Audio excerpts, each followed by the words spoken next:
right, we're back. Happy Thanksgiving to everyone. We're recording Wednesday at like 1:15 Eastern. We got to start off with a weekend recap real quick. I took over 31.5. Minnesota. Who was even playing? It was Iowa. It was Iowa, wasn't it? I don't even remember the game. Mm-hmm. It's just whatever. I have to come on here. I was supposed to post it on Twitter. I was too sad on Saturday. I'll come on here right now, face to face with you, Dylan. I'm sorry. The under is a better bet than the over. I sincerely apologize. I was wrong. I am completely wrong, and I will be taking a blind under.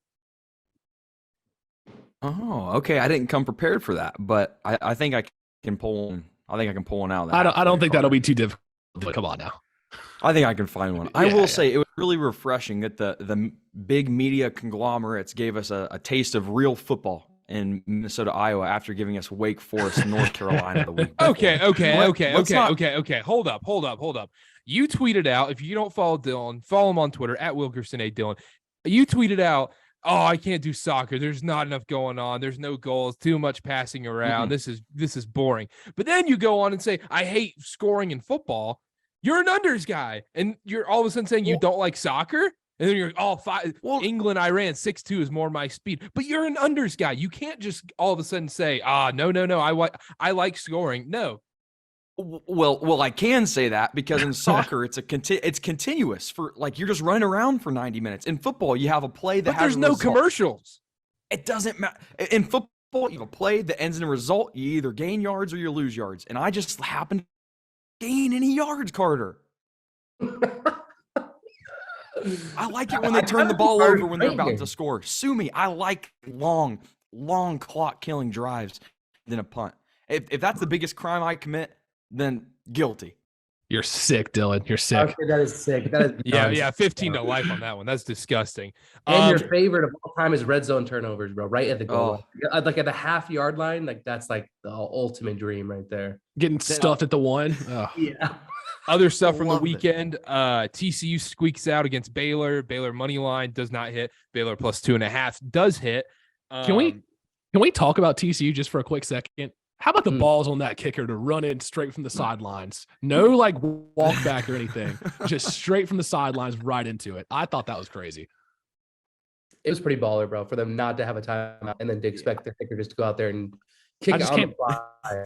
I can't believe they clocked it on second down and then ran a real play on third down. That made no sense to me. Like, that if he would have missed that kick, the coach would have gotten ran through. And specifically ran a running play too. It wasn't even like a passing play. It's literally a run. Like, you knew that they were going to be like it wasn't even a design like stuff like got sacked or something crazy. No, like, it was a design. We're not going to have a timeout. Best case scenario, we're running a field goal.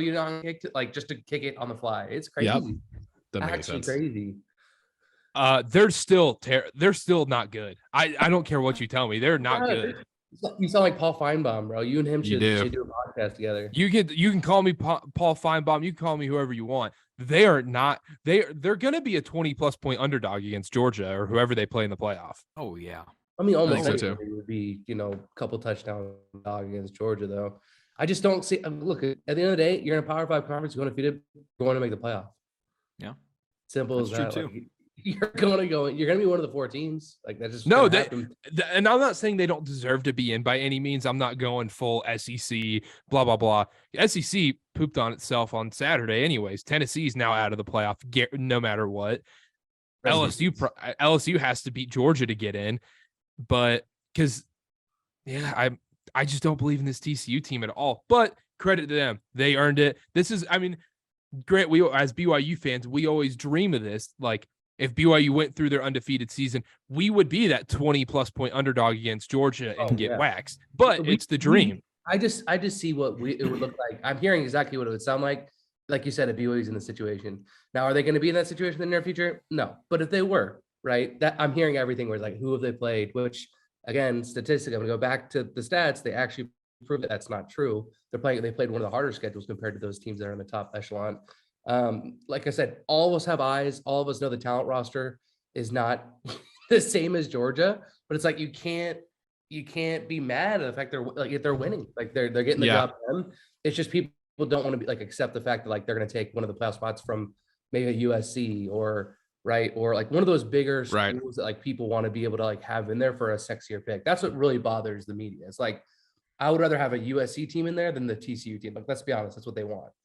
So that's what's really bothering them. But then we just mentioned that Tennessee out of the playoff, lose 63-38 to South Carolina.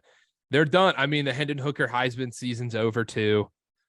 It's just, I mean, it's honestly sad. I still want to give credit to Dylan. That was a good call. He called that earlier in the year. You know, it's not going to hit, but he was on the money with the idea of going with someone like that, right? Like kind of a difference player. So that was cool. That one hurt, seeing him get injured, because even, I don't know, I was still in the camp that if Tennessee lost that game, they could still give Hooker the Heisman. I think he had the numbers for it. Now, would they? I don't know. But I feel bad for him too, because he was going to be a top 10 pick. Now what's the future going to hold for him? He's a great quarterback that got injured in a game that I guess it mattered because they had to win it. But it's sad to see for Hooker. But I don't know. Now the Jets can draft him. Yeah, there we go. There you go. They have I'd love to see Hooker in that green. It's a win, dude. It's all good stuff. Sam Darnold's on the market if the Jets are looking. You mean QB1 Sam Darnold? QB1 Sam Darnold. We'll get into that in a minute. USC, UCLA, USC pulls it out. Dylan, that's a college football game for you. 48-45. That's a real college football game. To show you how much of a real college football game that was, I didn't watch a snap of it. I was asleep. I watched it, and I was on the over too. I was on the over, and it was close to 80. I think I was actually on the over too. Game, bro. And then USC cashed the parlay.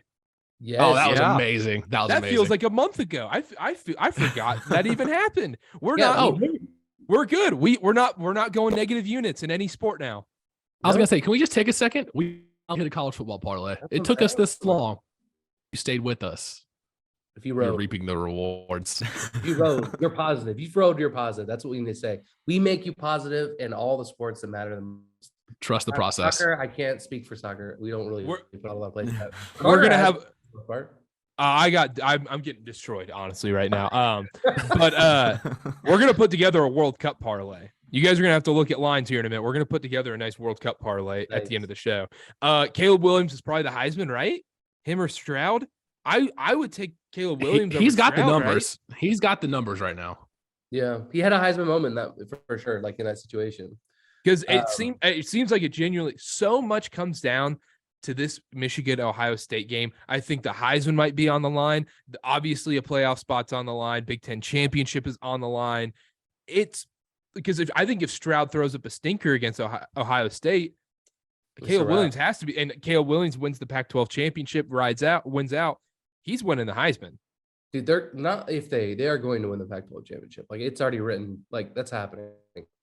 Is it? I don't know. We'll talk about it in a little bit. But another game in the Pac-12, Utah, Oregon. It happened, Grant. Oregon won. Bo Nix last second start. Oh man, dude. Beautiful. I love it.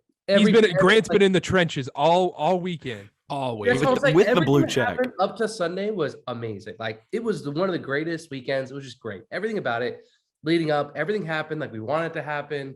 It was beautiful, and to see Bo Nix, the ghost Nix, not even a full healthy Bo Nix, literally the ghost of Bo Nix, go out there and literally beat them. Oh, dude, it was so great. It was so great. Loved every second of it. And then a quick recap in the NFL, the Jets game. Jets game. A funeral. Bro. Like you saw the second you saw how much space he had returning that punt, you knew immediately.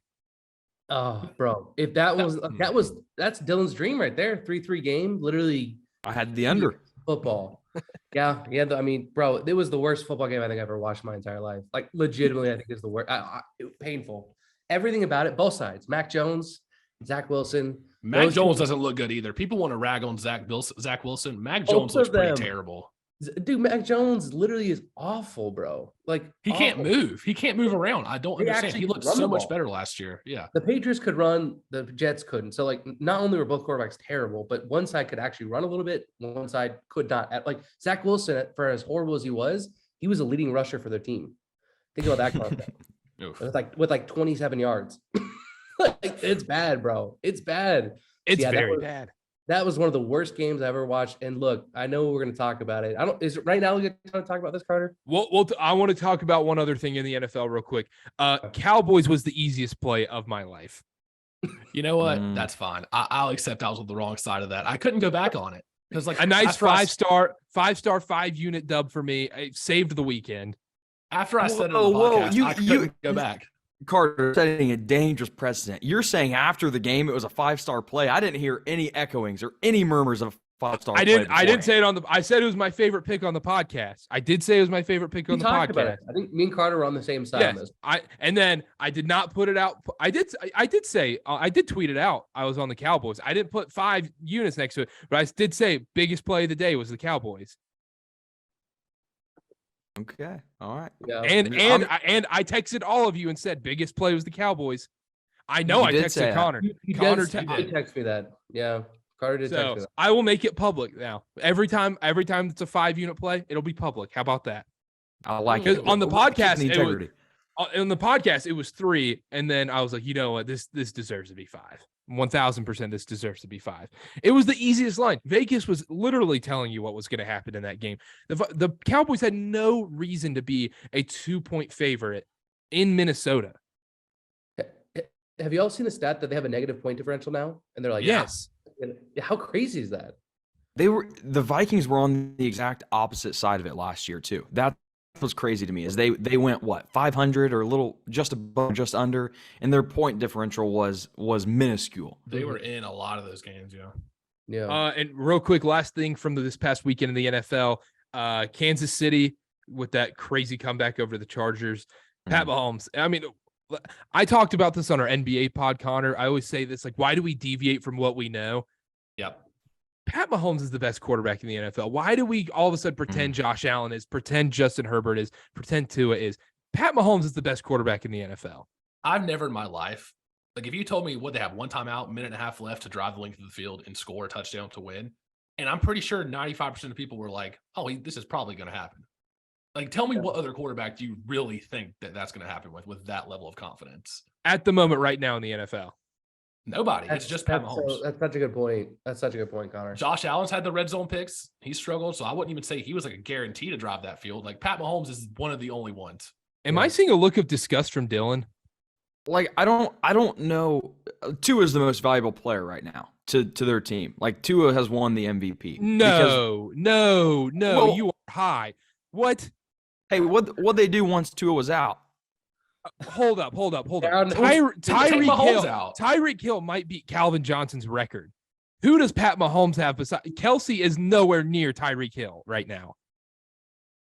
Well, look at the receivers Pat Mahomes is playing with. Kadarius Toney didn't even play in that game. It was Marquez Valdez-Scantling. Juju didn't play. Juju didn't play. Mecole Hardman didn't play.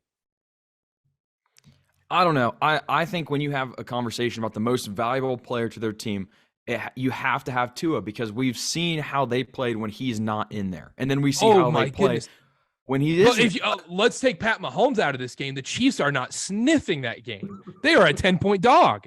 If you give Tua Jody Fortson and who's the other one? Noah Gray, the other white guy, Justin Watson. If you give Tua that receiving core, I don't think putting up anywhere near the numbers Mahomes is. I don't know, guys. Look, I don't know. Dylan has a good point of bringing in Tua in the argument. As of right now, it's for sure Pat Mahomes to lose. Like, I think Tua's in it. You can make the argument. But I think Tua's in it for sure. But I don't think it's 1,000% Pat Mahomes. Imagine if Pat Mahomes had Tyreek Hill still and Jalen Waddle. So true. Well, let's do a little experiment here. Let's take a look. Let's see if I can pull up these MVP odds. Let's see what they are. And who would you take? I think Mahomes is minus 200.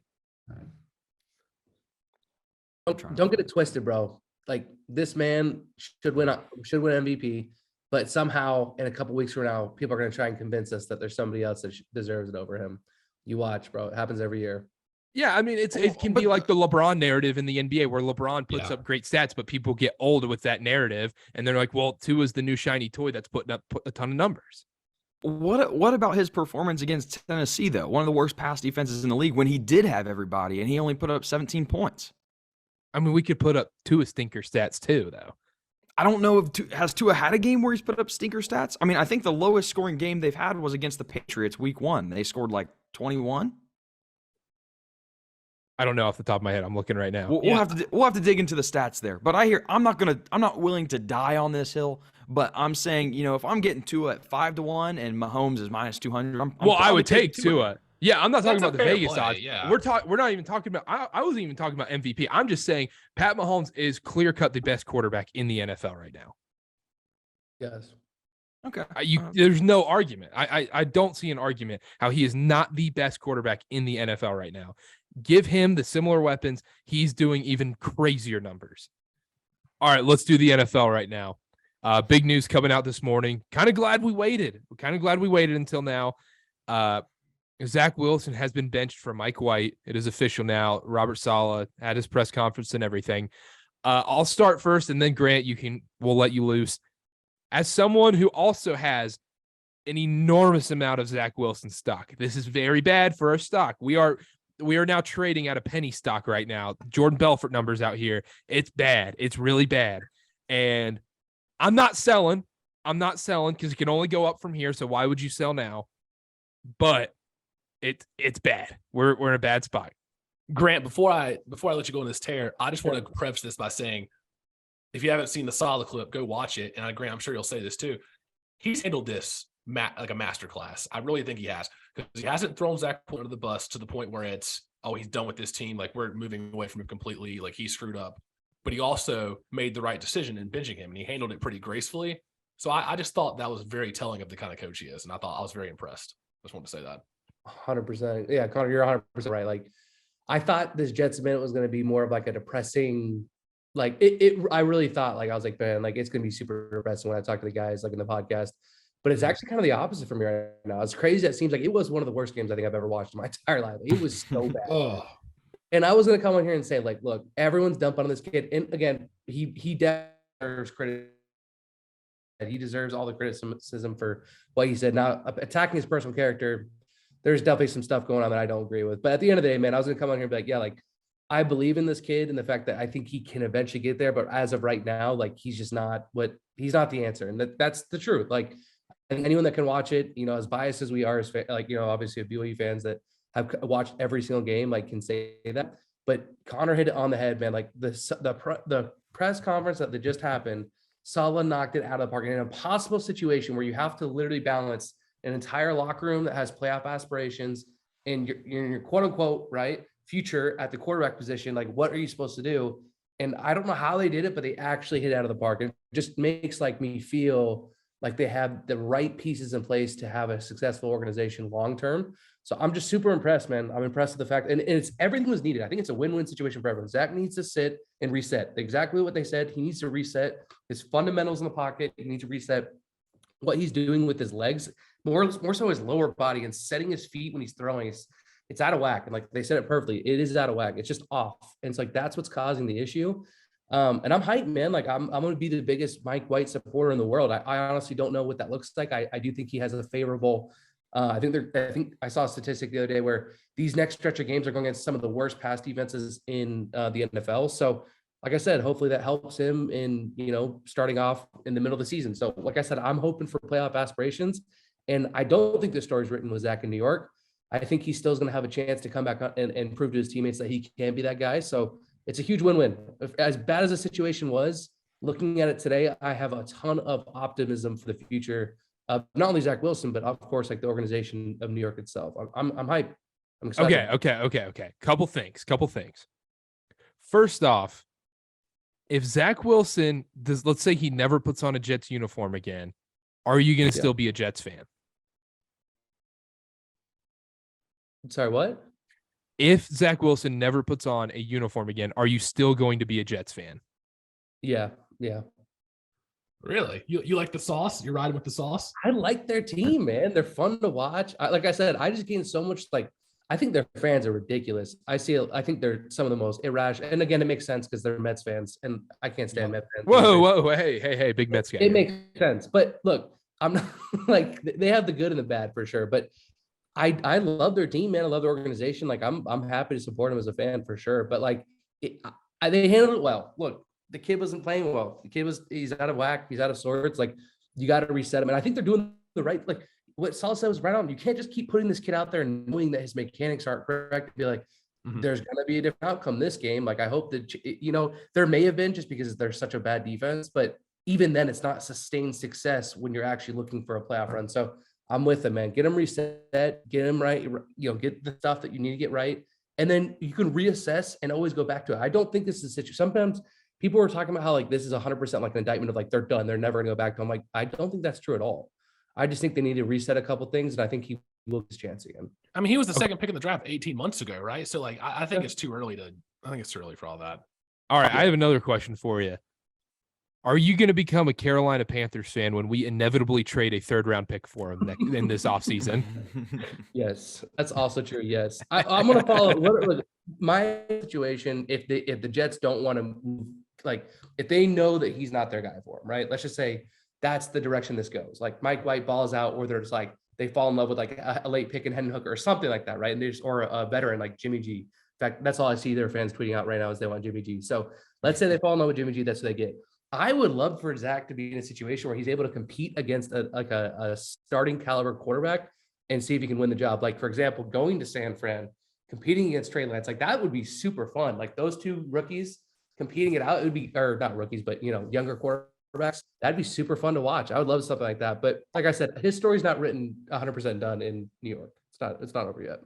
But I think a Sam Darnold, Zach Wilson training camp battle would be and if we were on Hard Knocks too, oh man, bro, New York Jets fans would literally be like you'd have as many New York Jets fans watching your games as well, just to see these two failed quarterbacks for their team, and they're just like so pissed off if they do anything good, and they're like cheering for if they do anything bad. Like it'd be so out of control. All right, I think that's it. You guys ready to preview some games? Oh yeah, do it. Thanksgiving. The Buffalo Bills at the Detroit Lions. Bills minus 9.5. Over under 54.5. Dylan, start us off.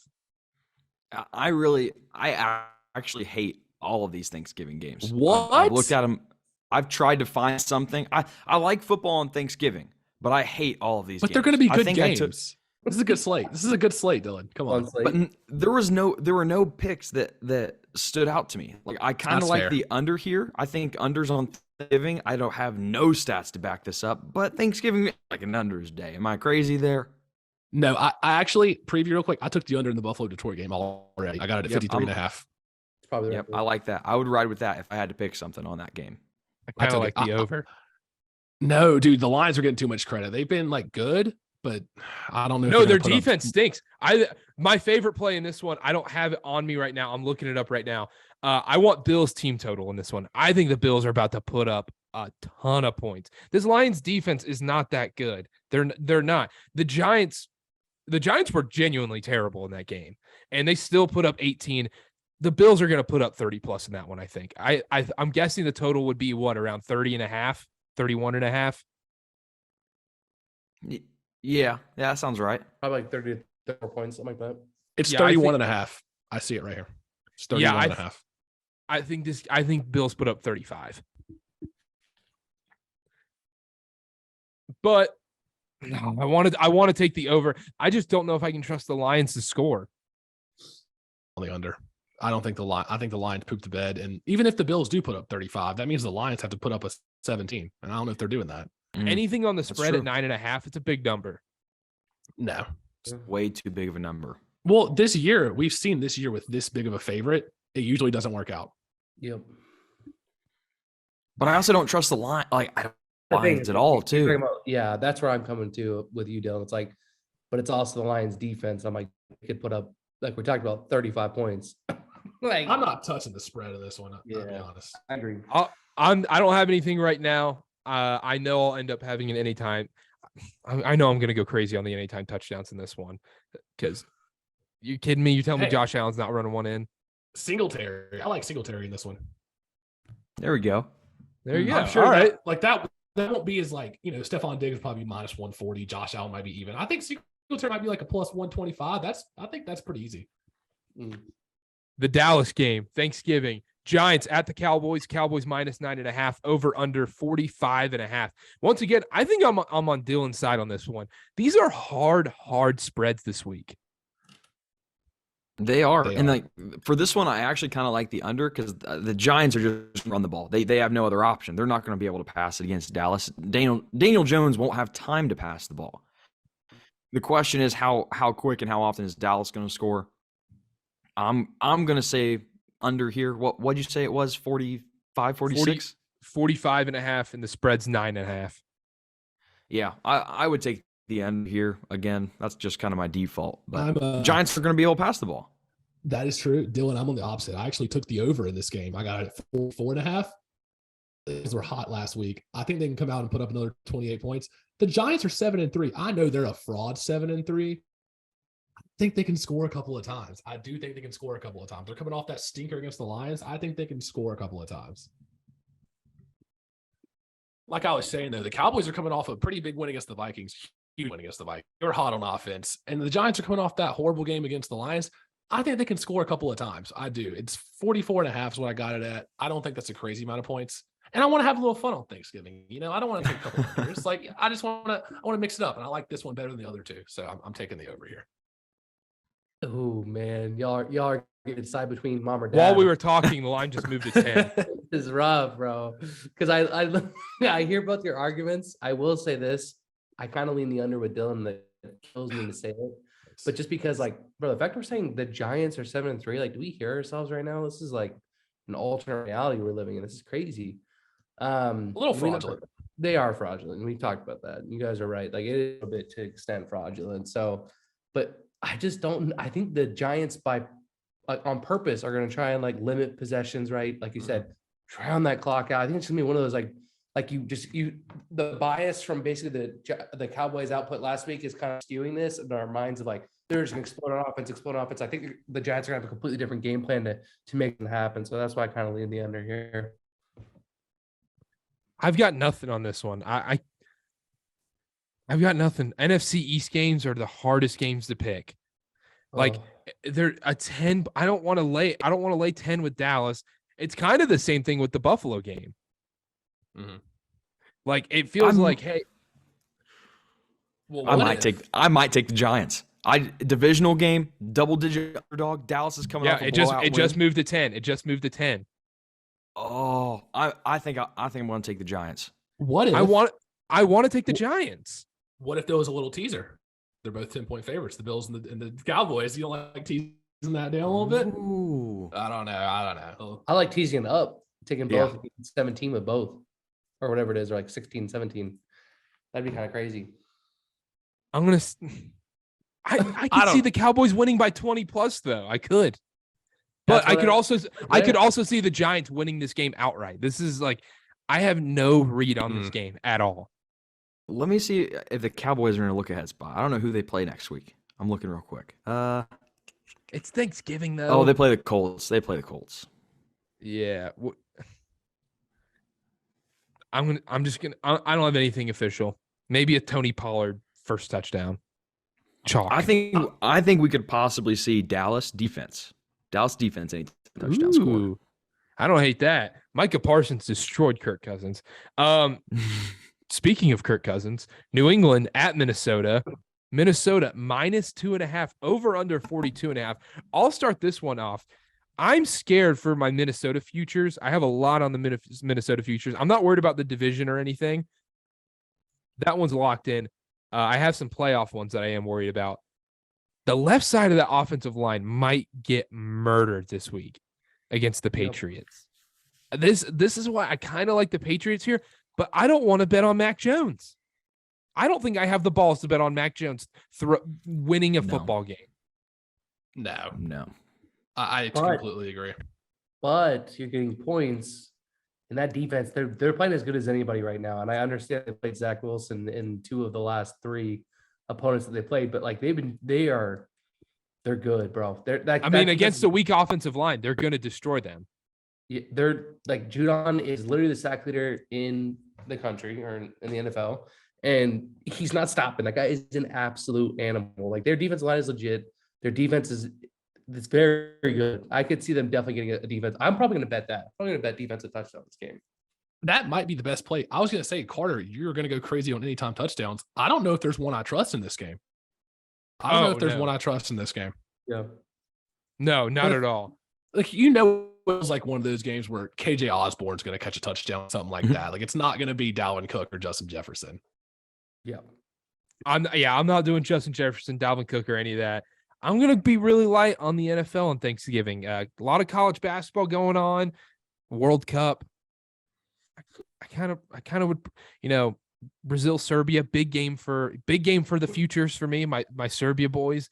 Serbia, bro. I don't have anything. I can't. These games are weird. Dylan was 100% right. These spreads are weird. Yeah, I don't like a lot of the sides of the total, really. Kirk Cousins' passing yards is 246.5. I think I'm going to go under there. That Patriots defense is pretty good. I don't know how much time he's going to have in the pocket. What's Kirk Cousins to throw a pick? Let me look real quick. Give me 1 second. I'm hammering that, bro. That's a guarantee he's going to throw a pick, by the way. Yes is even money. I promise you he's going to throw a pick. That's what I play. That's a good one, too. And we're failing to mention, this is a double whammy. It's this Kirk Cousins on Thanksgiving at 8:20 at night. Oh, my gosh. I think Kirk Cousins to throw a pick is a max parlay play or max podcast play. Everybody is that in the parlay? Is that in the parlay? I don't think you can parlay it with stuff, but I know. I'll take that. That's pretty good. Every single one of us taking money. Kirk Cousins. Yeah, he's gonna have at least one of those throws where it's just like, there it is. It's just if Devin McCourty can actually catch it this time. True. Yeah. Very true. That might have been Zach Wilson's worst throw I've ever seen. Not as worst. I don't know. The one on the screen pass to Barrios behind the line of scrimmage, that was horrible. Oh, man. Move on. I can't relive that, bro. It's like Vietnam, bro. I can't relive it. Okay, let's talk about this. Let's talk about the Sunday slate. Kind of a weak Sunday slate. Gross, Baltimore at Jacksonville. Baltimore -4, over under 43.5. Blindly looking at the line, I really like the Ravens here, but they have just stunk. They are sneaking by. They are like a Giants kind of 7-3 winning games. I mean, when you only score 13 points against the Carolina Panthers, there's a problem there. Mm-hmm. The Panthers have a sneaky good defense, though.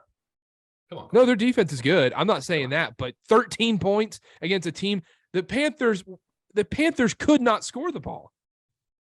Oh, yeah, that was a rough game. But the thing Time of possession had to be absurd for the Ravens. If the Panthers had a decent, even lackluster quarterback in there at the time, they had a good chance to win. Yeah. Oh, man. That was rough. If Mike White would have played for the Panthers, I think we win that game. Do what? If Mike White played for the Panthers, we win that game. I think so, too. As far as the line goes on this one, said blindly looking at it, I like the Ravens -4. Like they're right in the thick of the playoff hunt, and the Jags are 3-7. I think the Ravens would probably pull off a pretty good win here. So I'm actually on the Ravens -4, just for a cute unit, but I did take that this week. I don't hate that at all. Yeah. I probably lean that as well with you, Connor. Oh, Carter, we have to go Mark Andrews anytime touchdown. We have to keep betting it until it hits because he has to score eventually. That's my only play in this one, just because I'm not going to be on the wrong side of that one when he does score. You can't. What are we? So, like 0 for 6? We're like 0 for our last 6 in that. Oh my gosh. Yeah, Mark Andrews anytime touchdown. Only play in this one. Dylan, I do kind of like the under here. Jacksonville's defense isn't bad, and the Ravens' defense on the other side isn't that great. But I don't trust Trevor Lawrence or that Jacksonville's offense to move the ball in any sort of effective way. So I think I got 45.5. It's already down to 40. It's 43.5 now. I would still take it. I could see a world where Jacksonville maybe only scores 10 or so. And I think the Ravens might put their foot off the brake if they get up. Yeah. Okay, enough about that game. That game stinks. Tampa Bay at Cleveland. This game kind of stinks too. Tampa Bay -3.5, over under 43. Grant, what do you got? Man, bro. Blah. I know these games, dude. These lines stink. Yeah, I don't love it. I don't love it, bro. I don't love it. I could definitely see You can say stay away. I mean, I lean stay away. I lean over. It's not an official play whatsoever. Just from like first glance, I lean over. Although they're gonna run the ball, it's hard to say, bro. This is a stay away. Dylan, Connor. I took a unit on the Browns just because Dylan. Whenever I asked Dylan for his any early bets I should place early in the week, and he said he loves the Browns this week. And the more I thought about it, I think so too. I don't have much analysis on it. I think Chubb's gonna have a good game. But 3.5, I like it. I put a unit on it. I do. I really like the Browns here. It's one of my more favorite plays. The Buccaneers are kind of in a look-ahead spot. They have a divisional game, I think, in New Orleans on Monday night next week. Browns run the ball very well, as we all know. They score in the red zone about 10% more frequently than the Buccaneers do. I think the stars align Brissett's last game. If he wants to prove something, he's going to have to do it this week because if not, Deshaun Watson's probably going to be back next week. Let's go. So I do like the Browns here, and it helps that you're getting a good number on 3. Mm-hmm. Yep, I agree. You kind of talked me into the Browns. I'm putting a unit on the Browns plus 3.5. Power ratings have them winning. I think it's a good play. Wow. I think there's too much hype around Tom Brady right now because the division sucks and everybody's like, he's gearing up for another Super Bowl run. Like the stars are aligning. They've sucked this year. Bottom line, the Bucs have not been good this year. And I still think they're getting more respect than they deserve. I feel like we saw that with the Rams a couple of weeks ago as well, until people started realizing they're actually trash. So yeah, I like the Browns this week because I'm not trusting Tom Brady, especially not this year. All right, sounds good. Browns plus 3.5. That's the play there. Chicago at the New York Jets. Mike White, New York Jets. No longer the Zach Wilson, New York Jets. Jets minus 4.5 against the Bears. Over under 39.5. This total is so low for a Bears game. Well, you know why? It's because the Jets defense held New England to basically 3 points last week. That was going to be my pick. Dylan, I need the stats department on this right now. What does Justin Fields throw a pick?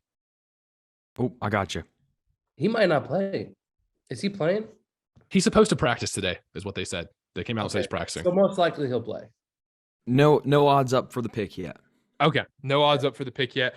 I lean the Jets here just because I don't think, even if Justin Fields or whoever play, especially if it's whoever's backing up Nick Foles, or not Nick Foles, Justin Fields, they're not getting past this Jets defense in their O-line.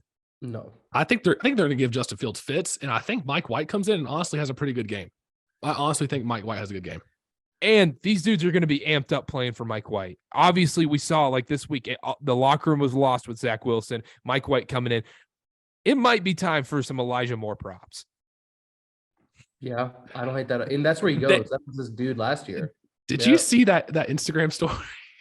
Yeah, of him throwing the football or like acting instead of football. That was hilarious. Yeah. It's bad whenever your receivers are like lobbing grenades at you on social media. I mean, that's Elijah Moore. And like the fact, I will say this about Elijah Moore, the fact that they're trying to use whatever's happening now to then justify what he did then, I'm like, nah, bro, that's not justified either way. Like the dude asked for a trade on the second year without proving literally anything. It's like, that's more of an indication of your character rather than like the quarterback. So to me, I'm like, come on, Elijah, bro. Like, I will say this about the Jets, bro. They have too many people that are talking. Like, I love Garrett Wilson, love him to death, but the fact that he's like now the spokesperson for the Jets when he's like, 7 games in his career? He's a rookie, yeah. He thinks he's like Chad Ochocinco. Like he could be like amazing. People like, you know what I'm saying? Like we have people in the locker room, like they're feeding these guys that are like rookies in the second year that haven't proven anything. That they're like, this is the spokesperson for the meet. Like get CJ Mosley over there, right? Get some of these like actual leaders in the locker room and get those sound bites rather than like a rookie that's pissed off they had like 77 passing yards. It's just, yeah, it just seems like that part of it, I'm like, that's a little ridiculous. But no, y'all right. I think they cover the 4.5 though. I've already bet it. I'm gonna be on the Jets too. Jets. For a defensive pick, like whoever the quarterback is, I don't care. I also love that play. Are we doing a lot of? Should we just parlay all these? Jets defense anytime touchdown, Dallas anytime touchdown, Patriots anytime touchdown. That the new Mormon money line parlay because that died. Ooh, we could do like a Thanksgiving weekend defensive parlay, bro. I kind of like it. Dylan, are you on the Jets? Yeah, love the Jets here. Probably my favorite play of the weekend. The Bears have been winning in the court of public opinion over the last 3 weeks. The problem is they aren't winning their games. They're still losing, and everybody's still kind of all over them, saying that, Justin Fields has finally hit his stride. Well, he can't pass the ball. I mean, he just can't. Sure, he can scramble and he can run, but he can't pass the ball. I think that this Bears team is very overvalued right now. I have the Jets as like the 7th or 8th best team in all of pro football, still, even after their loss. And Zach Wilson being out doesn't affect anything. We saw it in the line. The market didn't react. It stayed at 4.5. So I'm going to take the Jets here just because I think the Bears are extremely overvalued right now. Do we see Justin Fields complete more than 10 passes? Because I'm not sure we do. That's what I'm saying, bro. Oh, I don't no. know if he does. But Dylan, haven't you seen that one video clip of him throwing a pass past 15 yards that's making the rounds and people say he can't throw? Haven't you seen that? Oh, yeah. I've seen it plenty of times. It's all over my Twitter feed. That's why I love the Jets. Oh, my gosh. That video is circulating in the trenches down there where Grant's located on Twitter nowadays. I'm in some dark hole, bro. I've seen all these clips, bro. Has the blue check mark helped you in the trenches? Oh, it's a massive help. Like Dylan said, it just gives you the extra. It's like instead of working with one shovel, I'm now with 2 shovels, dude. It's crazy. It's because you look and your first glance is like, oh, this guy's verified and he's talking crap to this guy. Oh, he must know what he's talking about. Just like at first glance. I just think it's funny. There's like this one video circulating of Justin Fields, like when people say he can't throw, like, oh, he can't throw, this one clip, and I'm like, I mean, bro, I'm not saying he can or can't right now, but the fact that we're anointing this kid again, that we're anointing him, the dude, like I saw someone today said, shut it down. Like he's proven enough. He's a franchise quarterback. Yeah. And I was like, bro, what? This is crazy. It's been 3 weeks. Shut him 3 down. weeks. Good to go. He's done. He's done everything he needs to do. I'm like, all right. It's crazy, bro. Like I said, we'll see. We'll see when he actually plays this defense. If he lights up the Jets defense, I will give him all the respect on this podcast next week that he deserves. Let's also keep in mind the last 3 weeks they played the Dolphins, the Lions, and the Falcons, probably the 3 worst defenses in all of football. Yep. And they still didn't win. And they haven't won. I was going to say they're not winning. It's like, but they kept it close. They kept it close. Yeah, they're getting points. They're one of the worst defenses. Like that's crazy, bro. That's actually crazy. Yeah. Moving on, Cincinnati at Tennessee. Cincinnati -2, over under 42.5. I'll start this off. I love the Bengals -2. I think Jamar Chase is coming back this week. That pass defense of the Titans is about to get cooked by old Joey B. And I love the Bengals in this one. Bengals might be my favorite play this week. They're in talks. You're exactly right. As much as I hate to say it, money knows no loyalties. I have the Bengals. I just placed a wager on them to win the Super Bowl and to win the AFC. They are one of the most slept on teams currently. I think it's because of their record, but they're one of the teams that can score it. Well, Joe Mixon's getting into the mix finally. Titans mixing in the mix. God, Dylan, look at you just spitting bars. It's all Bengals here. I actually like the over here too. I think the Titans have found a bit of a stride on offense. It's not anything great. I think the Bengals outscore them, but the Bengals are going to be a team. They're going to make a run at the end. I think they can pull the AFC North out from under the Ravens. It looks like people like the Titans because on DraftKings it's down to -2 for the Bengals. I'll tell you something I don't hate either. Listen to this. The team total for the Bengals is 21.5. I think they might. I think they might go over that. And the Titans is 20.5. I don't know if they get over that. Yeah. I don't know. Interesting. I like the over here too. I'm probably going to play the over for a unit. So 42.5 right now for me. Bengals are a 3-unit play right now for me. Yeah.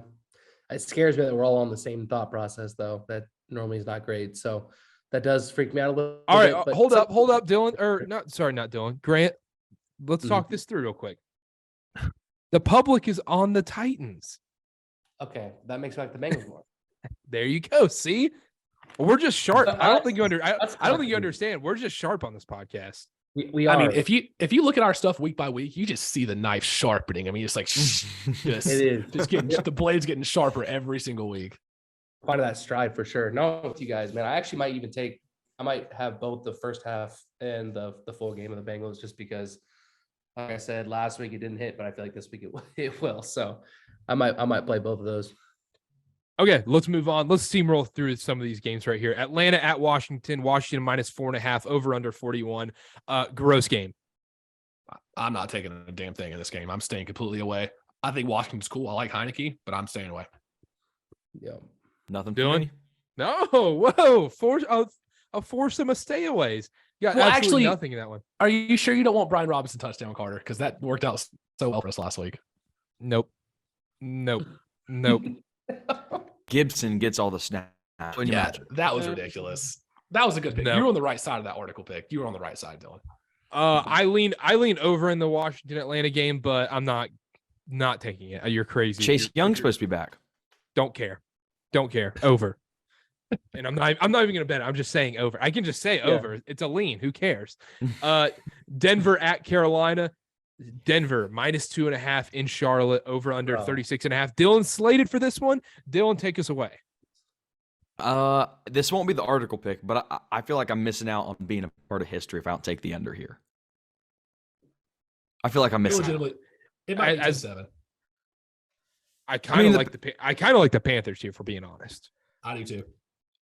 Bro, how many is this 3 weeks in a row the Denver said the -2.5 line? And the past two have bet, and they have not hit either of the -2.5. They're the worst, bro. They're like the Denver Nuggets. It makes sense. Oh my god, bro. I just clicked for me in that moment. I literally had like clarity right here on this podcast.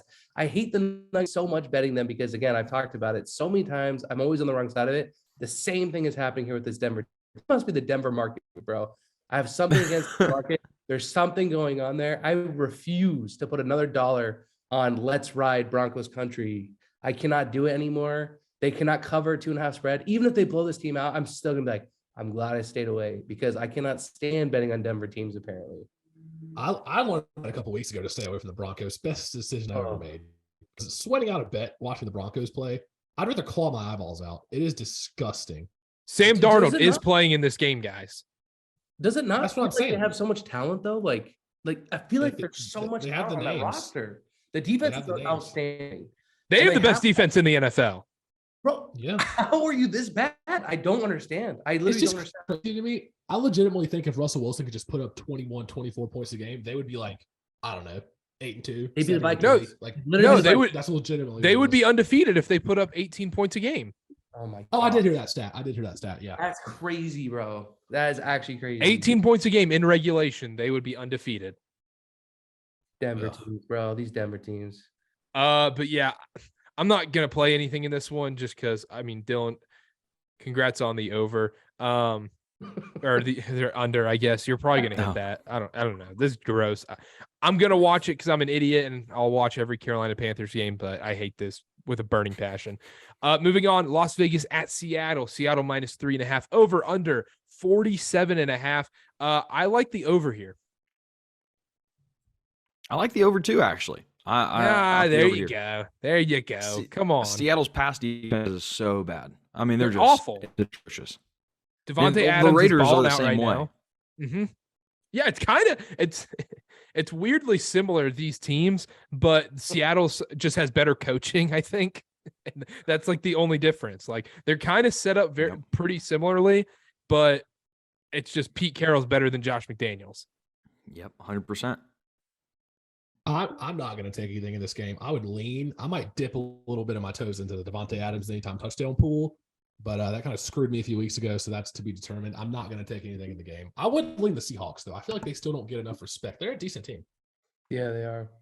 This is stay away for sure. But y'all are right. Like I do lean Seahawks in this one. Over, baby. Over. 1 unit on the over. Chargers at the Cardinals. Chargers -4.5. Over under 47.5. Chargers? I like the Chargers. I don't know. I think I like the Chargers too. I think I like the Chargers too. I already put 2 units on it. Is this where we finally put the nail in the coffin on Cliff Kingsbury?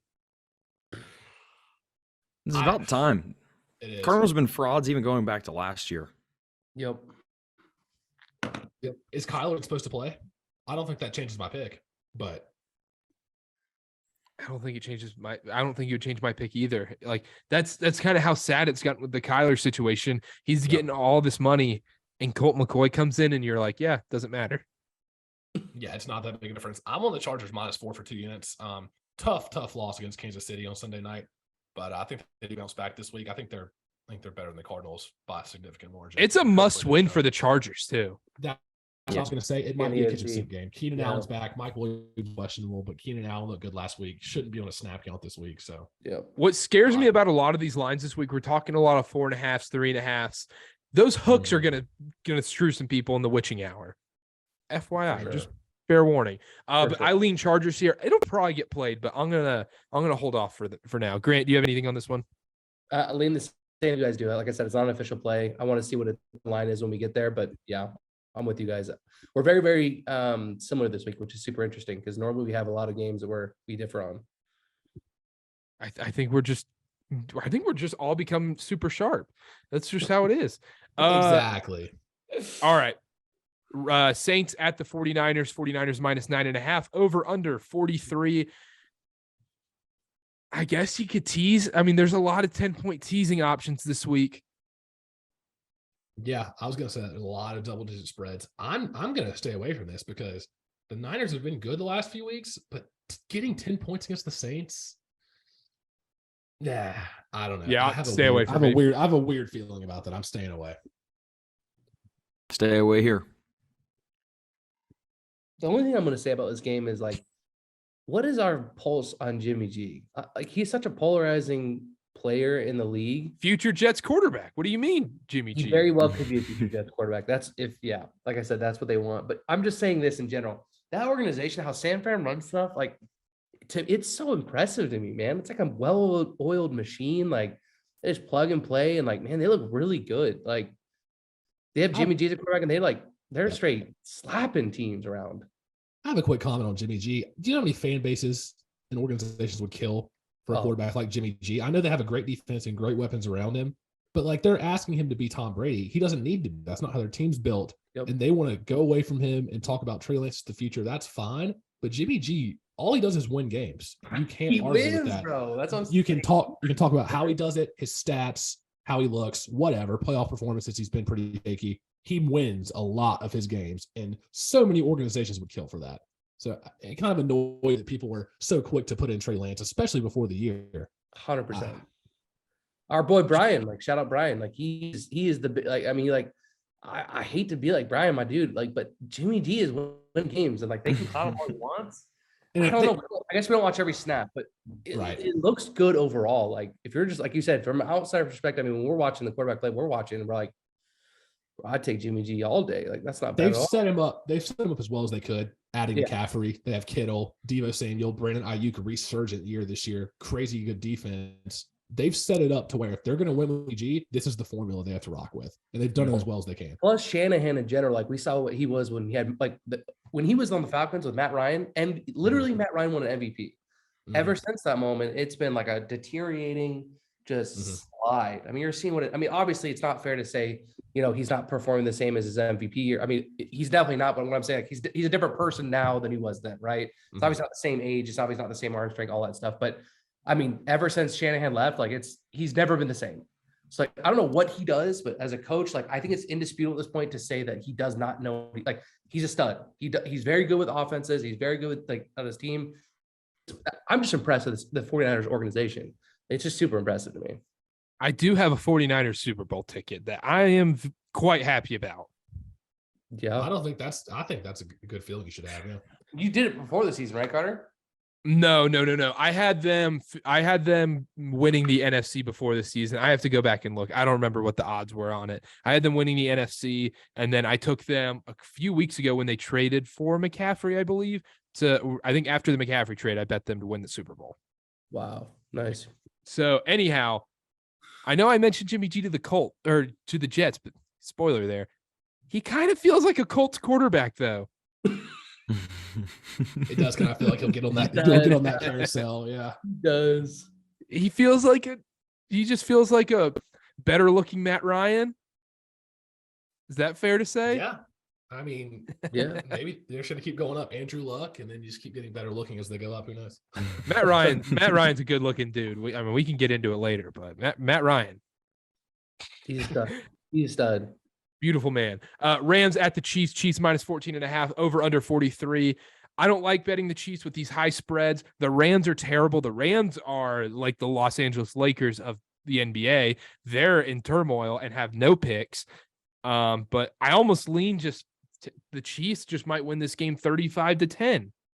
It's 15 and a half on FanDuel right now. That's the biggest spread I've seen this year. Am I wrong? It's 15 and a half. That is the biggest spread so far this year. Not that it matters. Stafford's been booty cheeks this year. I think Bryce Perkins is going to start. So, and then Cooper Kupp's obviously on IR. I mean, I think the Chiefs might win by 30. I don't know how they don't. Man. I like the under here. I've seen the Chiefs offense stall at times. The Rams defense really isn't that bad, and we know the Rams offense they can't do anything, especially if Stafford's not playing. So 43.5 seems like a premier if you want to go under. If you're it kind of like how people do in the NBA whenever like they realize their playoff chances aren't there and they rest for the rest of the season, or like in college football, they know the bowl game, it's a useless bowl game, so they're going to sit out. If you're Aaron Donald, do you sit out the rest of the season? It's worth a thought. That's got to be a slap in the face for him, though, because he was contemplating retirement, and then he decided to come back and run it back and try to win another one, and they are just unwatchable. But he gets to rest his body. He doesn't have to play useless games. I'm the Rams, that's a good choice. If I'm the Rams, I think I tell him to sit out the rest of the season. Yeah. At this point. Yeah, especially if you want a better pick. Do they even have their first? They don't have a pick. They don't have a pick. Mm-hmm. No. Oh my gosh, bro. You're right. Dude. They sold out last year. They gave everything away. Worth it. FM picks, bro. Literally. And at least they won a chip, right? If they didn't win a championship, worth it. Worth it. Yeah. I don't care. Absolutely 100% worth it. Yeah. All right, moving on. Green Bay at Philadelphia. Philadelphia -7, over under 46.5. Grant, what do you got? 46.5, bro. The 7 is rough, bro. That is like Eagles team getting I'd play 7 points. The Eagles have looked a little shaky the last couple weeks, guys. The Eagles have looked a little shaky. They have. That's why I wouldn't want to lay 7 with them. Is Green Bay officially out? Are they done? Do they still believe they have a chance? You know what I'm saying? I think it's officially over for them. It's over, right? There's no, yeah. It's just been a complete terrible showing this year from Green Bay. And I was thinking about Carter when we went back to the Brian podcast, where we were just at what point is this thing gonna fall? It's been this year, so this is a stay away game for me. I have no play on this one. Stay away from me as well. I'm not, guys. Don't lie to yourself. Come on, this is Sunday night. Don't. Will not be playing anything. Will not. All these stay away games, I'm gonna play a defensive play, and that's it, bro. I'm gonna stay consistent. I'm not gonna sit here and tell you guys this is a stay away game for me, because let's be honest, I'm gonna be sitting there. I'm gonna say, golly, you know what? First touchdown looks great, Robert Tonyan, and I'm gonna play. I actually don't hate that, or just something ridiculous like that. And I'll probably play a prop bet, but I'm staying away. I don't like the 7. I don't like the 7 because we could see prime Rodgers come out there, God forbid, but he could come out there and put on a show, or we could see the Eagles get back into form, get back into early season form and win by 14, 15 points. So I'm staying away from the spread and the total. I might do a little prop play. We need ayahuasca. Dylan, real quick, what do you got? Under. The Packers are going to have to run the ball. Philadelphia Eagles rush defense is not great. I think that's what they do. Green Bay, if they score, it's going to be because of a long, sustained drive that maybe eats up 7 or 8 minutes of clock. Okay, and then let's close here real quick. Just 2 words. Pittsburgh, Colts. Colts -2.5, over under 39. What do you have? Connor, go. just real quick, go. Nothing. This is disgusting. Nothing? Stay away. Grant, go. I'm going to stay away. Dylan. Nothing. Call gamblers or not. Call the hotline I'll be watching the NBA over this or anything else. Call the hotline. All right, let's talk college football. Houston at Miami.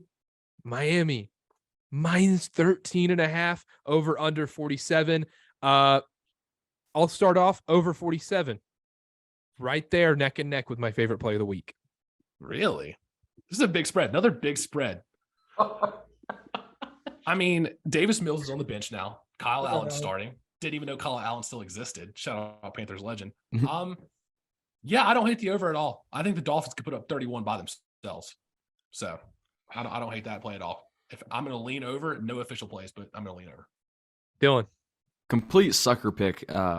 I like the Dolphins. I know it's a lot of points. I actually got the Dolphins minus 9.5 on the look ahead. Ooh. So that's good. That's looking good, but Dolphins could just blow this team out of the water, especially with the quarterback change.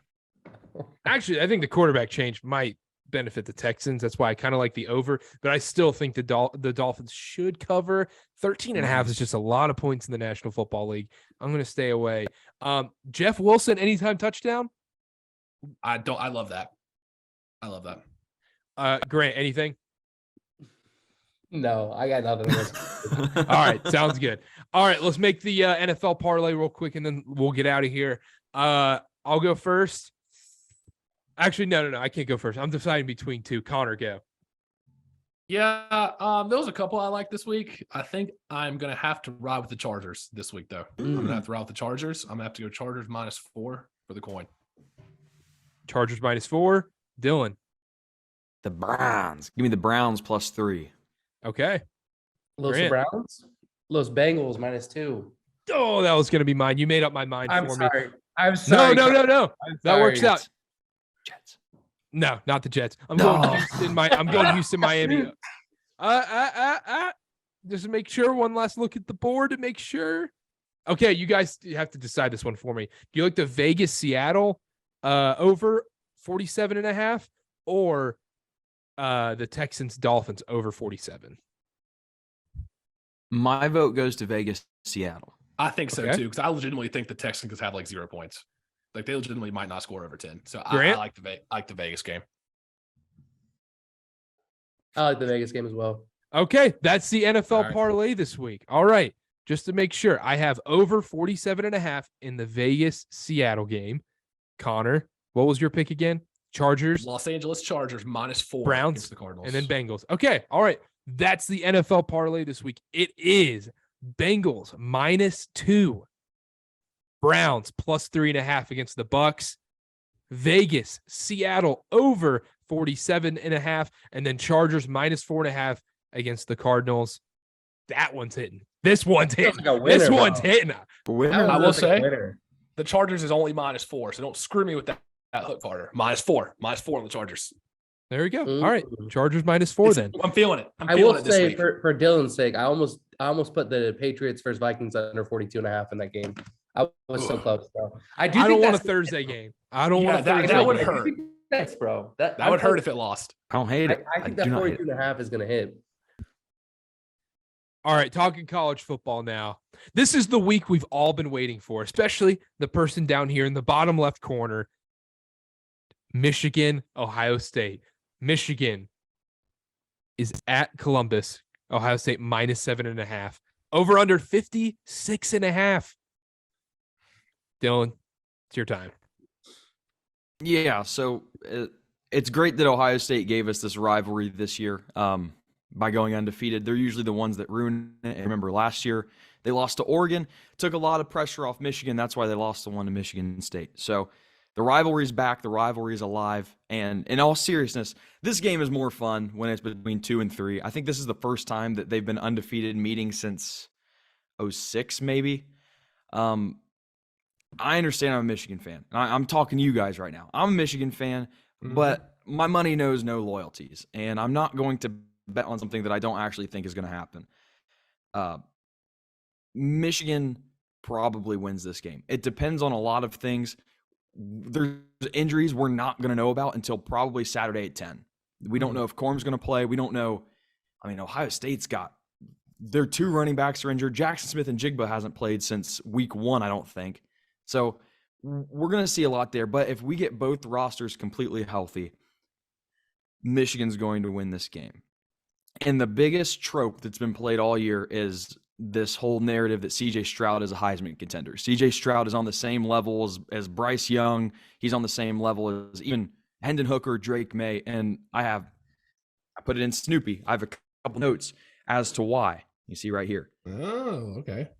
C.J. Stroud, he's not top 10 in pass yards, in completions. He's not top 20 in total yards. The guy can't run. There's quarterbacks that have been doing it all year. And I'm going to try not to be too long-winded here, but this is a year's worth of stuff that I have to deal with, like just in my daily life with the people I live with, saying that CJ Stroud is this great quarterback.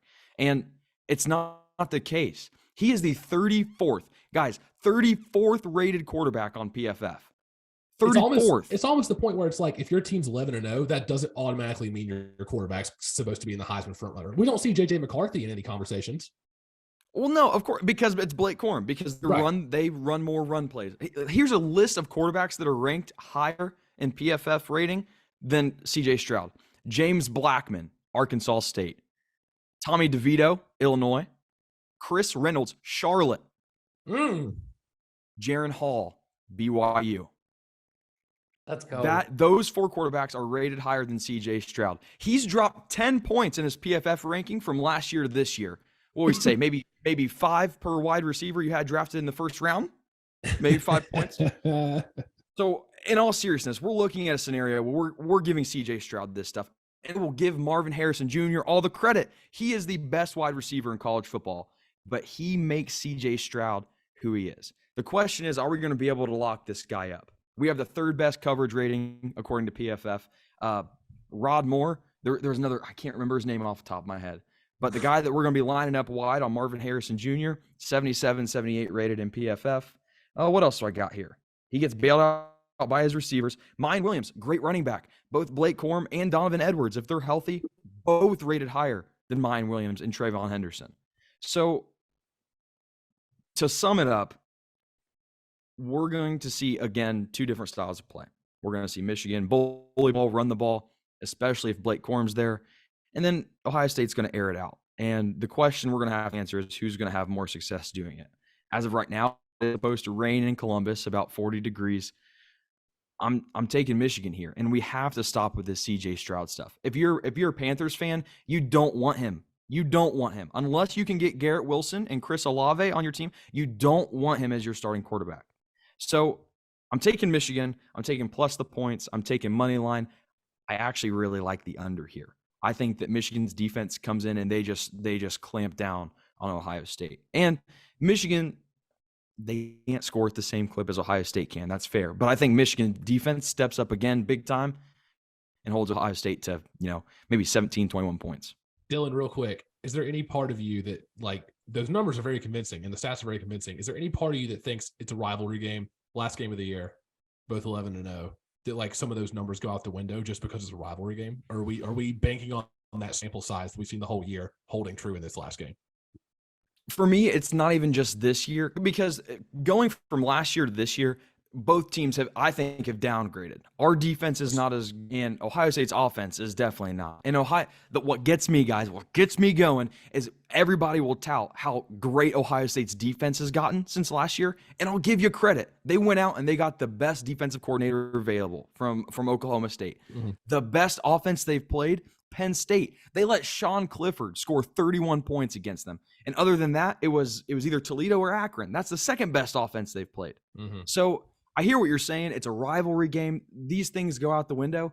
But things that I just noticed today, CJ Stroud's rating dropping 10 points from last year to this year.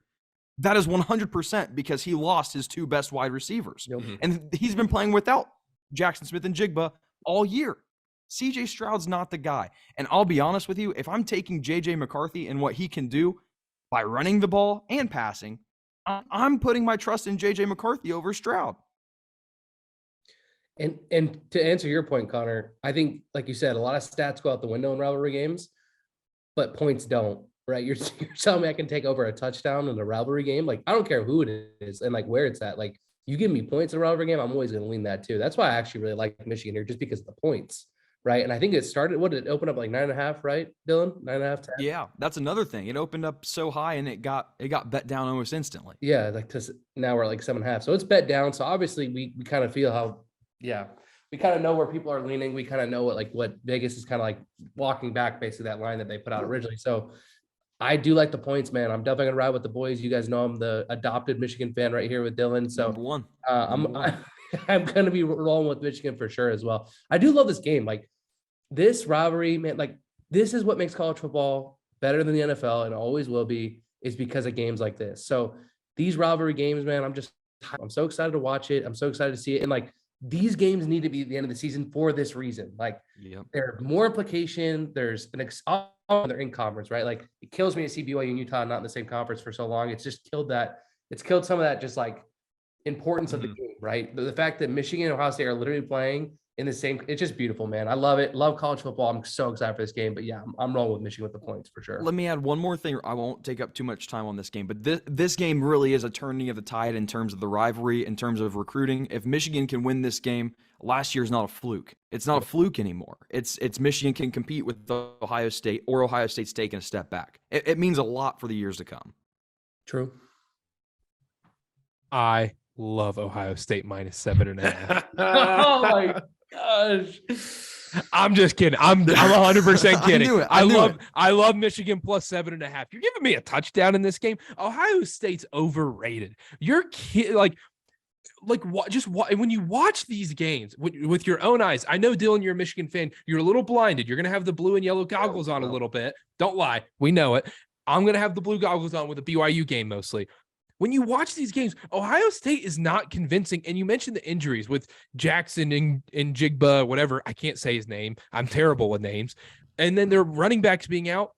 My only concern is Blake Corum playing? Hold on a second. So my main concern with Michigan, though, is Blake Corum even playing? Without Blake Corum, this team is different. I mean, we watched the Illinois game. The Illinois game was weird, whatever. Illinois has a good defense. Say whatever you want. You were at the game, you know. I don't know if I can trust this Michigan team without Blake Corum. You're right to an extent, and I do think, me personally, I have no bearing at all, but I do think he's going to play. Harbaugh said there was no structural damage. The fact that Corum came back in the second half, I personally think he came back in. Harbaugh and he said, all right, we don't need you this game. Because think about this, even if Michigan loses to Ohio State, Michigan still wins out. Their destiny's made for them. So I think that might have been the case. I think we'll see Blake Corum, but both of these coaches are going to hold their injuries close to their chests until game day. Yeah, that's why I'm not placing anything right now, because if they come out and say Blake Corum is out, that line's going to move up to like 10 probably, and then I'll take it at 10 because people overreact to injuries. But keep in mind, Donovan Edwards, our backup quarterback, is what Blake Corum was last year. I mean, it's not a huge drop-off. That's what I'm saying. I don't think it's a huge drop-off, but I want to wait until that news comes out. Let's say if Blake Corum is out, people are going to overreact to that news, and then they're going to bet Ohio State, and then that line's just going to move up and up, back up to the 9.5, 10 spot, and then that's when I'm going to take Michigan, get them at double digits. Mm-hmm.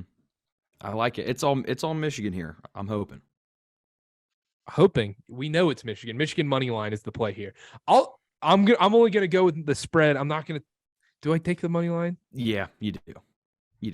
You go like 3 spread, you know what? 1 money you line. know what? You know what? Instead of an over-under this week that I have to take, Michigan money line. How about that? Deal. I like that. There we go. Now, see, we're getting so much better at this. All right, let's move on. Anything else in that game? Go Blue. Come on. That's all I got. Connor, Michigan?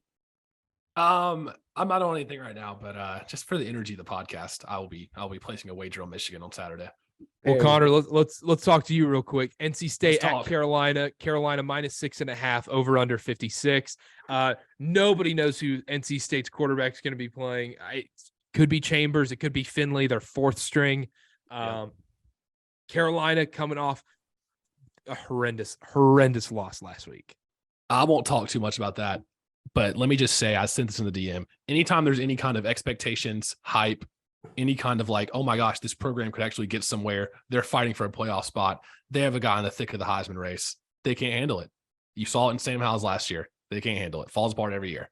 Every year there's any type of expectation, which sucks. That was a clear look ahead spot. Georgia Tech, I mean, I can't tell you the amount of games Georgia Tech's been +21, +24 in this year. Bro. And they just somehow find a way to cover and then beat Carolina outright. It was disgusting to watch. Josh Jones had a chance to win it in the corner of the end zone. He's been so good all year, though. You can't fault him for that one play. It was just horrible to watch. And the bad thing is, they were up 17-0, blew it, didn't score in the second half. Carolina's offense didn't score on Georgia Tech in the second half. Drake May Heisman candidacy died that game. 100% it died, and it also showed something that we all knew. Carolina can't survive a bad Drake May game. Drake May was carrying that limping defense to the finish line this year, and I knew it. If he had a bad game, even a mediocre game, they couldn't survive. And sure enough, against a horrible Georgia Tech game. And last thing I'll say about this is if you wanted Drake May to have a bad game, that's the game you wanted him to have it, is against Georgia Tech, because you could still pull out a win, everybody thought. No, disgusting. With that being said, don't love Carolina this week. They're -6.5. I've got them in a money line parlay, actually, with the team I'll reveal later. And I love the under. I love the under here. Carter, we talked about it even before the line came out, talking about the under. I like it. 55.5 right now. I don't hate that at all, because I think State's defense is nothing to write home about, but they're not horrible. I mean, Carolina put up a dud last week on offense, and I don't think State can score, no matter who their quarterback is. I don't think they're that good, even on Carolina's atrocious defense. I'm taking the under here. I've got the under for 2 units. I don't like hate North that. Carolina here. Really? I actually do like North Carolina -6.5. The only way that NC State lines up well against North Carolina is NC State has a decent rush defense, but it takes steps back when they're away. So with that being a step back, I definitely think I'm going to take North Carolina, getting a good number there, 6.5. Fine, I'll put a unit on North Carolina 6.5. I kind of like the Tar Heels in this one too. Bounce back spot. Carolina typically owns NC State in rivalry games, and not even that. Dylan, you mentioned on the road. It could be their 4th string quarterback playing on the road, which is a disaster, or Chambers, who is terrible. The locker room is lost at NC State. The locker room's done. And they're just kind of going. It feels like NC State's just having to go through the motions now. Carolina has a big game to get ready for. They have Clemson coming up, ACC championship. They have stuff to play for. NC State's got nothing to play for. They're banking on the Fenway Bowl. I like Carolina here. I don't know if I'm going to play it or not, but I very, very much lean Carolina 6.5. I see Carolina winning by double digits. I like that. Things to see. I'm gonna do it. The same thing what you just said, Connor, for the good vibes of the team. I will be placing a unit on the -6.5 to roll with the boys. Love to hear that. I like it. I do trust Mac Brown. I do trust Drake May to have a bounce back week after last week's disappointment, especially because they have a big game coming up against Clemson. It's not like this is the last game of the year. They're going to pack it up after this huge game against Clemson, and I think they're going to want to get a good taste back in their mouth after last week. So I like that. Notre Dame at USC. USC -5.5. Over under 64.5. High total. It's a very high total. Yeah, it is. Too high. Oh, shocking. Too high, some might say. Too high. I do like the under here. This is the best defense that USC is going to face all year. And Notre Dame's offense, even if USC's defense is as bad as I think it is, Notre Dame's had some trouble scoring. So I am going to take the under here. 64.5 is a lot higher than what I thought this was going to be. It's week 13. I started the year off with betting USC every week, laid off them a little while. They won the parlay for us last week. This is the second team. USC and Carolina money line parlay. You know what that comes out to be? Ooh. Plus 116 for USC and Carolina win. So I love that. I think they both win, and I'm taking it. I don't hate that. I don't think USC loses to Notre Dame, and I don't think Carolina loses to NC State. The thing is, it does feel like I don't hate that because USC. Yeah, I think you're right. I think you're right. I'm just trying to sit here. Look, I'm just staring at this number at 5.5. That you avoid getting destroyed on the cover. You're banking on Carolina. I don't hate that. I don't hate that at all. I promise you, bro. The entire West Coast is going to be doing whatever they can to get this USC team propped up to go through these last few games. So I think they're going to have every benefit of the doubt in this game. I think that's definitely the move. I kind of like that, man. Like having them, if not with Carolina, with some other team in a money line parlay. I do like the Carolina one as well. That's an interesting take because the -5 is a lot. That's like that can get weird. That to me screams backdoor cover. Just feels like like I could see Notre Dame scored some garbage time touchdown or something like that, just to kind of like not cover that 5. So that's a little freaky to me. I'm gonna have to look at the first half. I'm sure it's like probably -3 or -3.5 or something like that. I might play that. But USC is for sure the player. I don't know how you can play Notre Dame in this game. They're just Dylan, just the under? Are you going Notre Dame? You going USC? Because it kind of feels like if Notre Dame, If Notre Dame wins this game's going under. I like Notre Dame here. I think, what a storyline it would be to knock out Clemson and USC of any potential playoff hopes.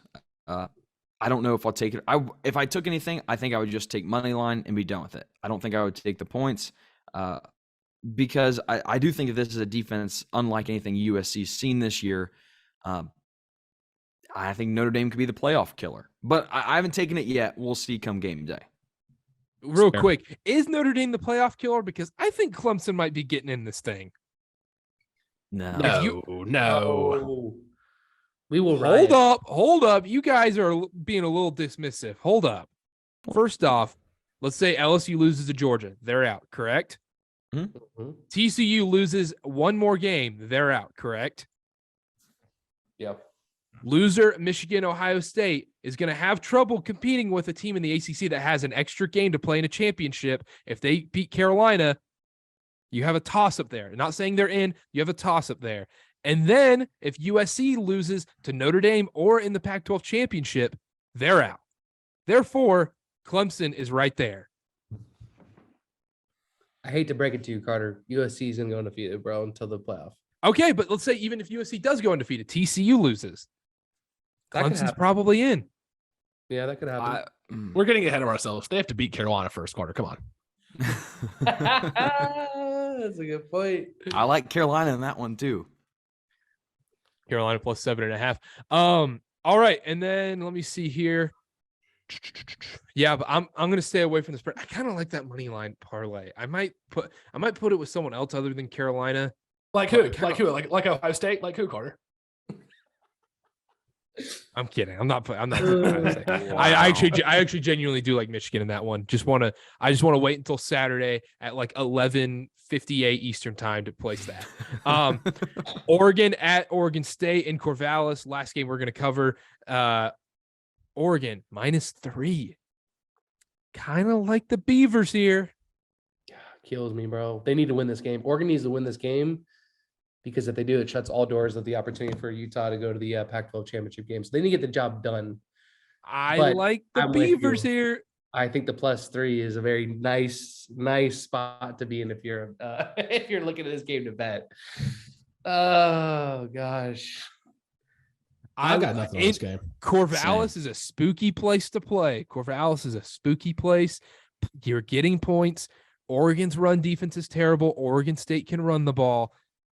Oregon coming off a huge win against Utah, letdown spot, rivalry game. Oregon State, this is their biggest game of the year. Give me Oregon State and the Beavers.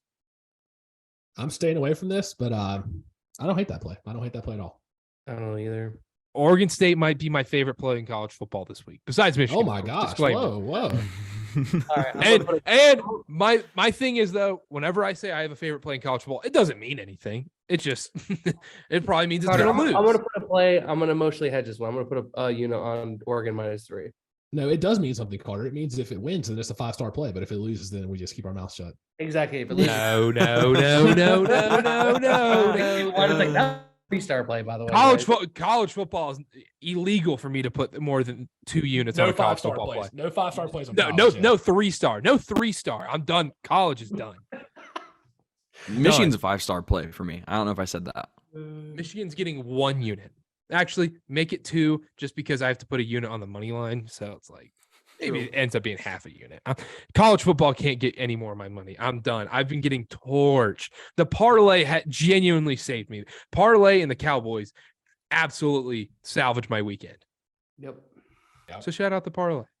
Anyhow, and then let's just roll into picks real quick. I don't have a lot. I have Oregon State +3 and then Michigan +7.5 in the money line. And then probably I'll do Carolina -6.5. I don't have anything outside of that. I've only got a few. I'll go next. I've got Carolina State under 55.5. I'm going to take a unit on UNC -6.5 as well. I've got the 2-way money line parlay, USC and UNC. That comes out to +116. And then the ones we didn't talk about, I've got Wake Forest Duke under 66.5. I think that's too many points. I've got TCU -9.5. I'm rocking with them. I got it at 9.5. And then LSU, Texas A&M over 46.5. I'm going with that as well. And that's my place for this week. I have Western Michigan +7.5, Missouri +3, Georgia Tech, Georgia under 49. Georgia Tech doesn't score in 3 points that game. James Madison minus 13.5. Michigan plus 8. Michigan money line. Kent State plus 4. UAB minus 17.5. UNLV minus 12.5. Notre Dame USC under 64.5. Boston College plus 10.5. Okay. That's it. I think I've been talked into, Connor, that my favorite play of the week is that 2-game parlay of Notre Dame. I kind of love that play, bro. Like the more it's sitting with me, the more I'm like, I kind of love it in every way. I'm gonna write it too. I'm adding that to the card. Let's go. I think the 6.5 on Carolina is. I'm just gonna do the money line parlay. I think that's a better bet. I really do. Because I don't like that -5 against Notre Dame. Like they're inconsistently consistent. That makes sense. Like they're all over the place. Like adding one more play. BYU Stanford over 57.5. Have you seen the spread? It's -6.5 too for BYU. That's crazy. And I kind of like BYU. I do lean that too, but it's to me that's too many points. We're not. BYU doesn't get enough time on this podcast. They don't deserve time on this podcast. We're terrible, but I do like the over in that one. I love it. But yeah, I don't have many plays other than that. Like I'm gonna have to look at the first half of, like I said, the Oregon game. I wonder if I might just take first half in that game instead of the full game because it's a rivalry game. I also want to see what the first half is in Michigan. See that as well, just because like Ohio State has started so slow these years, bro. Like they're so slow, so I don't see that changing. That's another thing I'm gonna have to look at. But like I said, I already leaned the plays we talked about. We're gonna be hammering Michigan together, North Carolina together, and like I said, I'm gonna sprinkle some emotional hedge money on Oregon to take care of business against Oregon State because they need to shut the door on that in the Pac-12 championship. All right, there we go. All right, let's do the college football parlay. I don't know what to do here, guys. I'm not gonna lie. I mean, I know. Dylan, go ahead. Michigan plus 7.5. Oh gosh, are we just gonna do this? I'll put in Carolina -6.5 right now. Are we just gonna go for it? I like it. Great. I want to take Oregon, or maybe I should mostly hedge it with Oregon State +3. It kills me on that. Or we could do a different game.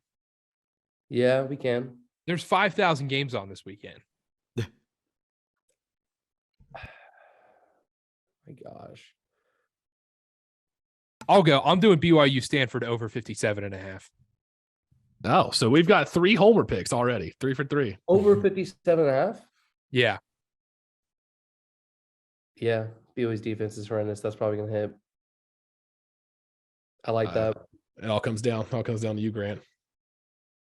I have to stick with USC. I just know what we're going to do with the USC. Do I take the first half in the USC Notre Dame game, the spread there for us? That is something I don't know. Yeah, I don't know. 5, 4, 3, 2, 1. Pick. Take USC first half, whatever it is. Let me find it real quick for you. Okay. It is. I got it. It's -3. Okay, -3. It's -3 on DraftKings and -3.5 on FanDuel. So it shows what you can. It shows -3 on my end. -3. Okay. All right. That's the college football parlay this week. It is USC first half -3 against Notre Dame, Carolina -6.5 against NC State, Michigan +7.5 against Ohio State, and then BYU Stanford over 57.5. This feels right. I mean, it feels right that we go with the homer picks on week 13. It feels right. We get a little back to base. We hit last week. Now let's go all out. There we go. All right, we got to get out of here. Thank you guys. Happy Thanksgiving to everybody listening. Thank you so much for listening. You guys are the best. What am I thankful for this year? You listening. Thank you so much. You guys are the best. Make sure to comment, like, subscribe, do what you got to do to help out. You know what you're doing. Like, subscribe to the YouTube, cartercast.com. Check out blogs, clips, picks, you name it. It's on there, cartercast.com. And then YouTube, Instagram, TikTok, Twitter. It's all on there. Check the episode description for all that to follow. Dylan's action article pick coming Sunday morning. Go find it there. Action article. Follow great Pat game. Wilkerson, A. Dylan. You scroll to the bottom, hit the green check mark, hit play, because it's going to be a winner. We can't go back-to-back weeks losing. It's going to be a winner. Go check it out. Free. Happy Thanksgiving to everybody listening. We'll see y'all next week. Follow us online. We're going to be active on social media all weekend. You know, we're supposed to be with the families. No, we're going to be active on social media in the trenches with Grant. That's right. The lab. Absolutely. Happy Thanksgiving, boys. We'll see y'all next time. Bye.